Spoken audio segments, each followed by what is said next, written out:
अस्सलाम वालेकुम गाइस, जैसा कि आप जानते हैं कि रमज़ान मुबारक का कुछ ही दिन दूर है, तो चलें आज से ही आप सब मिलकर अल्लाह ताला और उसके रसूल के साथ और मेरे साथ भी एक वादा कर लें कि हम सब अपने दिलों को साफ़ कर लेंगे। हम सब मुसलमान अपने दिलों को नफ़रत से पाक कर लेंगे, क्योंकि आप जानते हैं कि रमज़ान मुबारक की जो सबसे बड़ी तैयारी होती है ना, वो यही होती है कि हम सब मुसलमान अपने दिलों को साफ़ कर लें।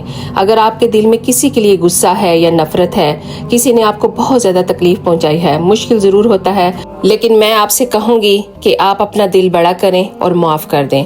हमारे प्यारे रसूल सल्लल्लाहु अलैहि वसल्लम का बहुत ही प्यारा फरमान है, जब कोई मुसलमान किसी को माफ़ करने में पहल करता है तो अल्लाह सुब्हान व तआला उसके दर्जात को बुलंद फरमा देते हैं। अल्लाह ताला माफ़ी और माफ़ करने वाले को पसंद करते हैं और फिर उस इंसान के लिए इस दुनिया व आखिरत में आसानियाँ पैदा कर देते हैं। एक और हदीस में आप सल्लल्लाहु अलैहि वसल्लम ने फरमाया कि अगर किसी को माफ़ करने में तुम्हारी इज्जत कटे तो क़यामत वाले दिन मुझसे ले लेना।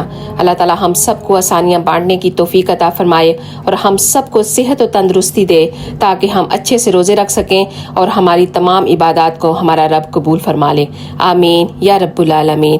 अगर आपको ये वीडियो अच्छी लगी है तो एक दफ़ा शेयर करके ज़रूर जाइएगा। जज़ाकल्लाह खैर।